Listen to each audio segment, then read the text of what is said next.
Pois bem, o tema de nossa conversa é o auxílio emergencial e o futuro das políticas compensatórias no Brasil. Porque se, por um lado, nós temos grandes danos provocados pela pandemia, uma pandemia que ainda está em curso, danos a serem reparados, danos sociais importantes, por outro, a partir do próximo ano, volta a ter vigência o teto de gastos, né, que limita as despesas públicas.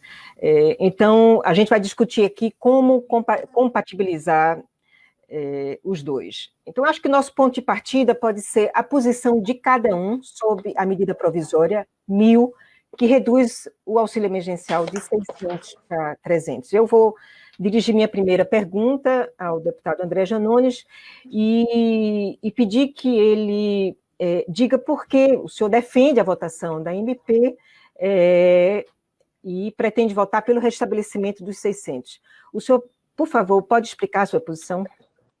Primeiro, separar aqui, Maria Cristina, defender que a matéria seja pautada com defender que a matéria seja aprovada. Claro, eu defendo que a matéria seja aprovada, né? A matéria que eu estou dizendo, na verdade, são as emendas, já foram mais de 260 apresentadas, no sentido de voltar o valor do auxílio emergencial para R$ 600, então eu defendo que se paute a MP número 1.000 para que ela seja derrubada e a gente aprove as emendas voltando o valor para R$ 600. Mas esse é um segundo debate. Esse é um debate que será feito num segundo momento.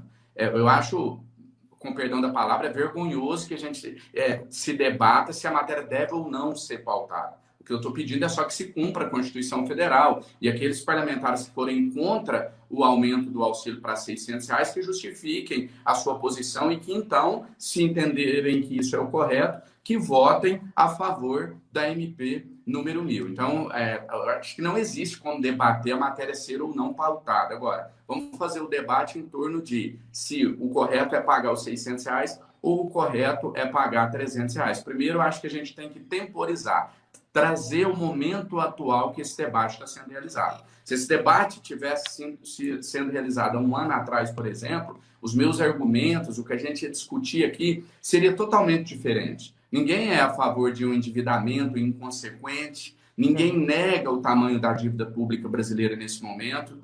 Ponto. Agora, nós estamos em meio a uma pandemia. O que se discute aqui não são números, não é ajuste fiscal, não é economia nos gastos públicos. A gente está discutindo vidas. Existem milhões de brasileiros que estão, sim, não é um exagero, já passando fome. Esse auxílio mantido a R$ 300, ele vai acelerar um processo que, infelizmente, acredito eu, chegará. De qualquer maneira, ele chegará. Que é um momento em que a fome volta no Brasil a ter o mesmo impacto, a mesma gravidade que ela tinha lá no início dos anos 90. E colocar esse auxílio... A gente vai continuar esse debate.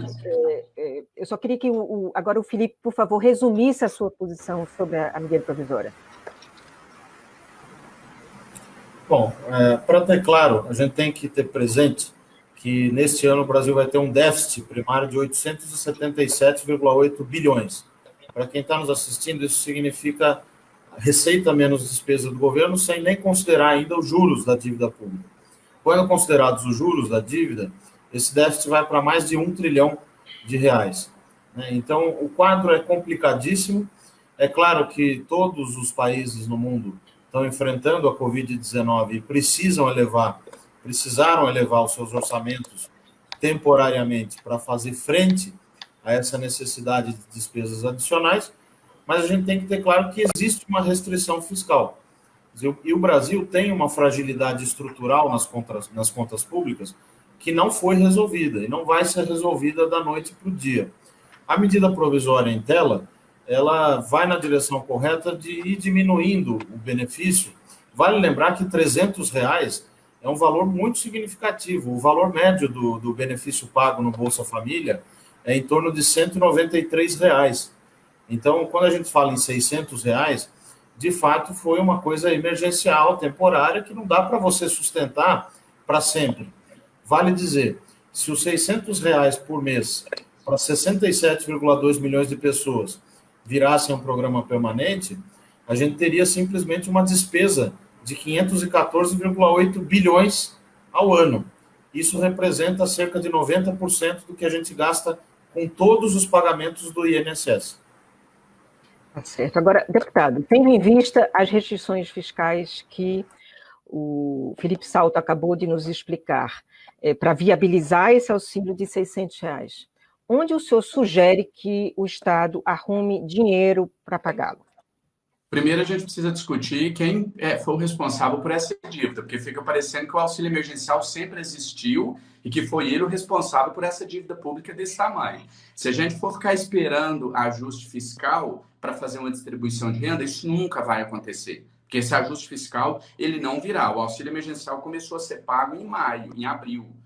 O endividamento do Brasil ele não começou em maio, nem em abril. Então, o que a gente está discutindo aqui, são prioridades. E eu recomendo retirar do mesmo lugar que se retira os recursos para pagar o funcionalismo público, para pagar a lagosta para os ministros do STF, para pagar cartão corporativo para o presidente da República. É do mesmo lugar que se tira para pagar o auxílio moradia para nós deputados, né? Eu acho que, assim, no meio de uma pandemia, você discutir tamanho de endividamento público, eu acho desrespeitoso com os brasileiros. O que eu estou defendendo, Maria Cristina, para finalizar, é muito simples. É que a gente aumente o endividamento aí de 6 para 6,1 trilhões. Não é uma medida populista, demagoga, de afundar o país, não. Agora, a médio e longo prazo, a gente tem N medidas para conseguir esse recurso. O imposto sobre grandes fortunas, que geraria aí cerca de 40 bilhões de reais para o nosso país, né? E outra coisa, só para fechar, o interessante é que você tem N medidas que economizam, mas essa economia nunca chega até as pessoas que mais precisam.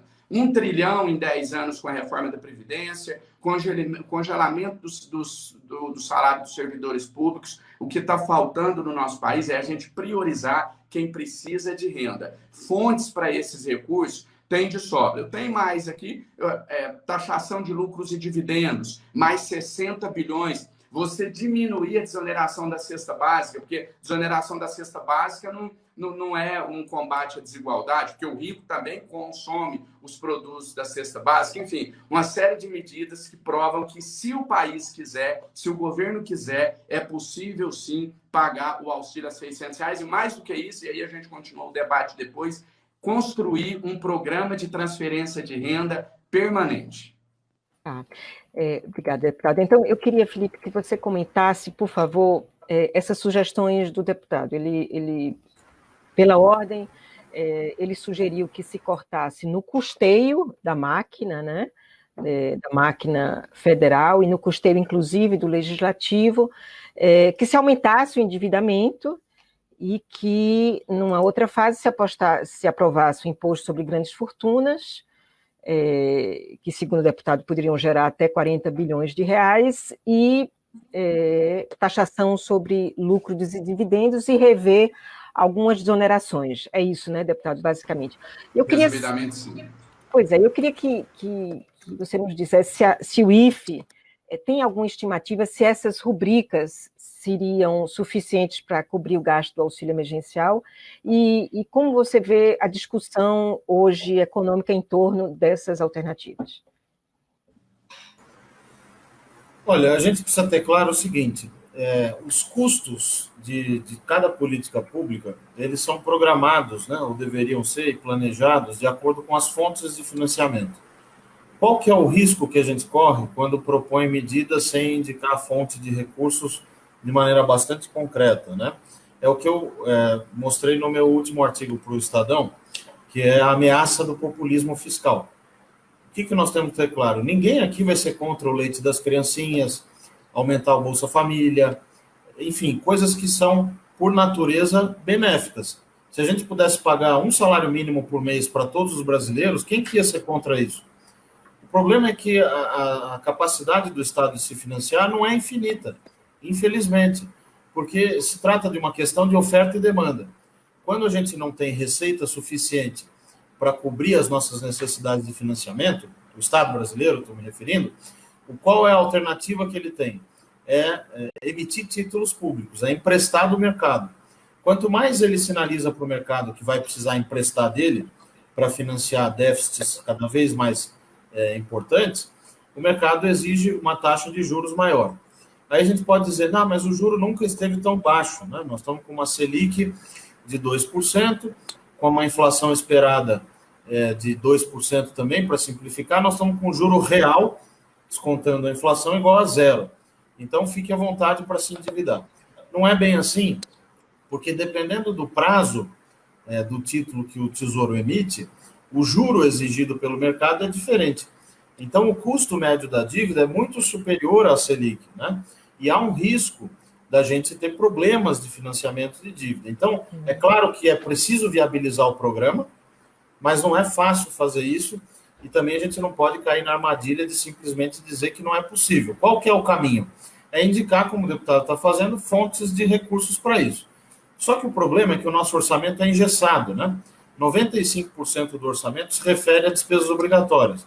Então, a gente tem um orçamento de 1 trilhão 500 bilhões, 100 bilhões de despesas discricionárias. Dentro desses 100 bilhões, você tem 89, 90 bilhões que você não pode cortar. Senão você paralisa a máquina pública. É custeio administrativo, é investimento, pode até cortar um pouco, a mais do que esses, a menos, né, do que esses 90, mas tem certos limites. Então, o que precisa mexer? É abono salarial, é BPC, seguro-desemprego, despesas com salários, né? A redução de jornada, por exemplo, a meu ver, deveria estar no topo dessa lista. Se você reduzisse a jornada dos servidores em 25%, com redução proporcional dos proventos, certamente você conseguiria ter uma economia importante para ajudar a pagar um programa de benefício emergencial complementar ao Bolsa Família. Redução de subsídios creditícios, a gente paga 11 a 12 bilhões de subsídios creditícios ao ano. Corta isso pela metade, já tem 6 bilhões. Agora, a questão é que, quando se fala em cortar gastos, ninguém quer enfrentar cada uma dessas disputas. Aumento de impostos também pode ser uma alternativa, isso quem decide é a política, né? Não são os técnicos que têm que dizer. É claro que a gente já tem uma carga tributária relativamente elevada, mas o nosso sistema é também regressivo. Então, há que se discutir alternativas pelo lado da receita. Agora, o teto de gastos, como diz o nome, é para despesa. Então, se a gente for caminhar para um nível, uma dinâmica de crescimento da despesa diferente daquela preconizada no teto, isso vai precisar ser rediscutido no âmbito da própria Constituição Federal, que é onde está fixado o teto de gastos, né? Ok. Então, deputado, eu queria que o senhor nos contasse como é que o senhor vê hoje o plenário da Câmara dos Deputados dividida em relação ao tema. O senhor acha que predomina a percepção que, como o Felipe Salto acabou de nos explicar, de que o Estado não tem condições fiscais de arcar com uma política compensatória tão robusta quanto um auxílio de R$600, ou predomina o receio de que uma alternativa como essas fortaleça demais o presidente da República? Primeiro, só fazer aqui, manifestar minha concordância com parte da fala do Felipe, mas fazer uma ressalva de que a gente está falando na defesa do auxílio em R$600 até o mês de dezembro, para esse ano, e para esse ano não há que se falar em teto de gastos. Para o ano que vem a gente tem a reforma tributária, a reforma administrativa e etc. Né? Então nós temos um orçamento aí de quase 4 trilhões e nós só não temos 150 bilhões porque não sobra. Então é tudo realmente uma questão de prioridades, né? Temos aí 300 bilhões em isenções que são concedidas, 1,6 trilhões que a gente paga de dinheiro que a gente pegou emprestado, 300 bilhões com funcionalismo e nada disso resolveu. A única coisa que resolveu, segundo matéria do próprio Valor Econômico, que eu acessei há cerca de 2 meses atrás, a única coisa que realmente diminuiu os níveis de pobreza e de desigualdade no Brasil foi o auxílio emergencial no valor de R$600. Sobre a discussão no Congresso Nacional, infelizmente, o interesse político, né, a luta pelo poder, ela se sobrepõe à necessidade da população. E aqui, rapidamente, Maria Cristina, só fazer uma reflexão aqui, e eu queria que todos que estivessem nos assistindo observassem isso que eu vou dizer. Na semana que o presidente Jair Bolsonaro assinaria a MP que reduziria ou não o valor do auxílio emergencial para R$300, ninguém se falou nesse assunto no plenário da Casa. A dita oposição se calou. esperaram que a notícia se confirmasse, esperaram que o auxílio estivesse em R$300 para aí começar a levantar a bandeira e brigar e falar, isso é um absurdo, o auxílio tem que ficar R$600. Porque no fundo, eles não querem que o auxílio vá a R$600 porque estão mais preocupados com o aumento da popularidade do presidente, não querem que isso aconteça, do que com, de fato, que o auxílio fique no valor de R$600. Então, é aquele jogo ensaiado, né? Como se um falasse para o outro, ó, já garantiu, o auxílio ficou em 300 mesmo? Ficou. Opa, então agora vamos empunhar a bandeira e brigar para que seja em 600. Mas, no fundo, não querem que fique em 600, porque entendem que isso vai fortalecer politicamente o presidente Jair Bolsonaro. Eu acho que esse não é o papel do parlamento, se o presidente vai se fortalecer ou não. Isso aí a gente vai discutir lá em 2022. Agora é hora de dar uma condição mínima, né, digna, para que as pessoas consigam sobreviver a essa pandemia. Felipe, além da popularidade do presidente, que o deputado acabou de mencionar, a arrecadação dos estados, como mostrou hoje a manchete do Valor, foi muito impactada pelo auxílio. O Valor trouxe hoje que, no estado de São Paulo, em agosto, a arrecadação foi superior ao mês de agosto do ano passado.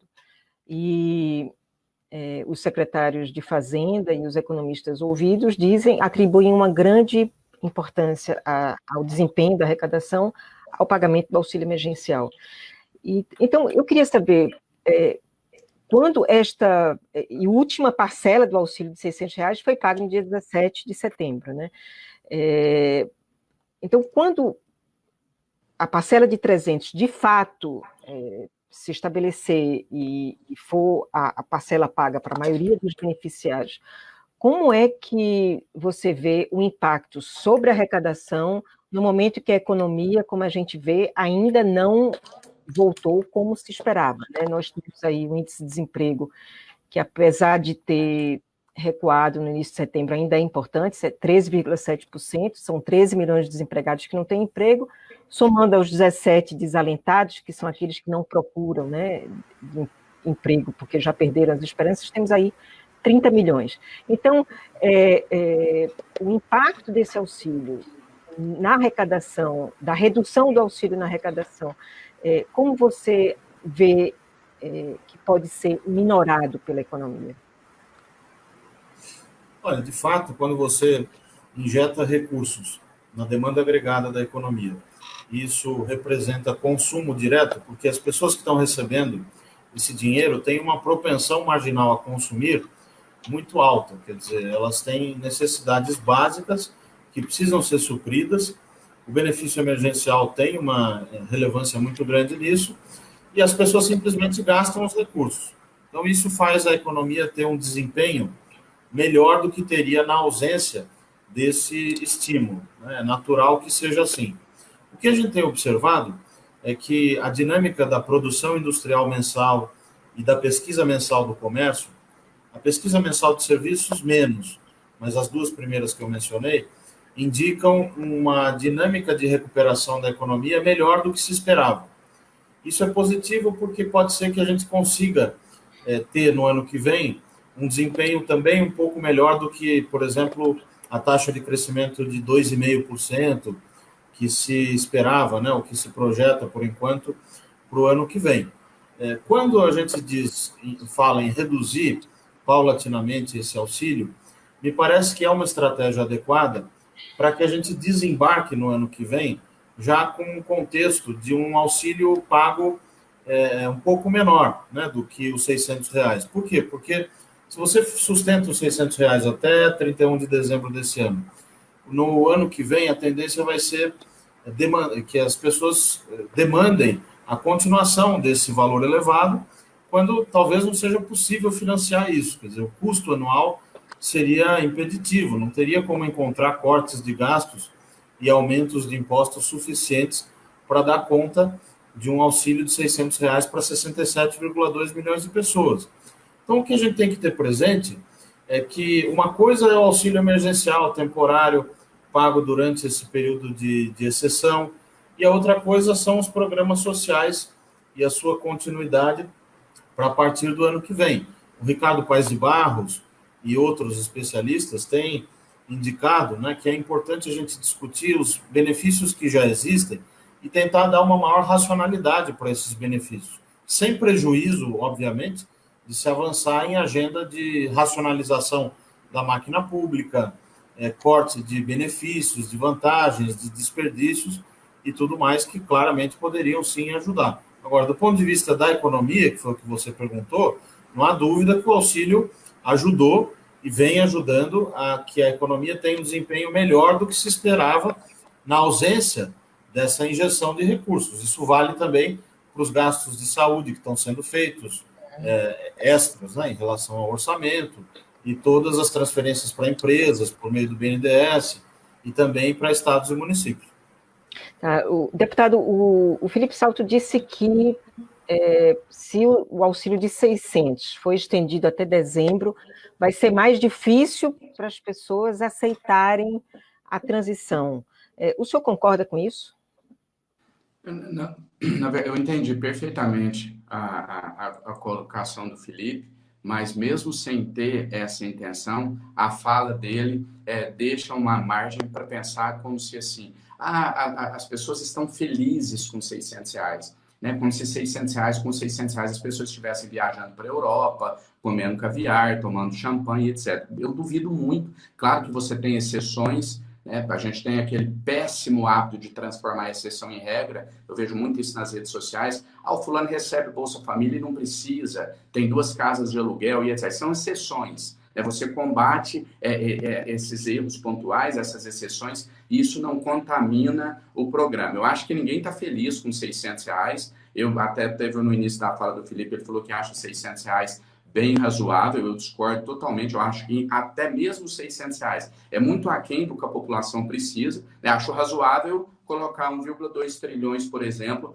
para emprestar para banqueiro sobreviver à pandemia. A gente não está propondo aqui nada irresponsável, nós temos total noção da responsabilidade fiscal que é possível ter nesse momento, mas eu acho que a população já está pronta e preparada para iniciar, para voltar à atividade econômica, voltar ao trabalho, assim que esses empregos estiverem disponíveis. Porque fica parecendo também que a população está tendo que escolher entre o auxílio de R$600 ou o emprego. Aí fica assim, não, eu não quero R$600, eu quero trabalhar. Ok, aonde está o trabalho? A economia já voltou? E aí eu quero só para finalizar, Maria Cristina, colocar um ponto aqui que eu acho extremamente importante, que é a diferença da capital, né, de algumas metrópoles e do interior. E a gente até disse isso em uma entrevista que eu concedi recentemente à sua coluna. São bolhas que a gente vive e dá aquela sensação para quem está na capital de que assim, as coisas já voltaram ao normal, o transporte público já está funcionando normal. A gente precisa sair do escritório, sair dos nossos gabinetes e conhecer a realidade de um país do tamanho do nosso. Eu conheço o que é a realidade de um país, de uma cidade, de 2.000 habitantes. Tem gente que nem consegue mensurar o que são 2.000 habitantes. Normalmente, 2.000 habitantes você tem numa rua. Mas a maior parte da nossa população, ela está no interior. Ela não está nas capitais. E as coisas não voltaram ao normal, principalmente no interior do país. Muitas cidades ainda estão, em Minas, pelo menos, na chamada onda vermelha. Então, eu acho que, assim, qual foi o propósito do auxílio emergencial? Ele foi instituído por quê?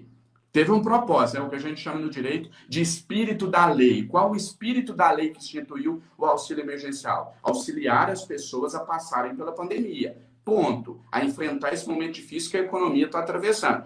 Se as coisas não voltaram ao normal, se na grande maioria das cidades do nosso país a economia não voltou a girar, por que você vai acabar com o auxílio emergencial ou reduzir o valor? Então, que não se instituísse em R$600. Fica parecendo aquela coisa assim, olha, eu vou dar 600, aí eu vou tirando aos pouquinhos para as pessoas não sentirem o impacto. Isso, ao meu ver, soa mais como uma medida política do que como uma medida técnica e econômica.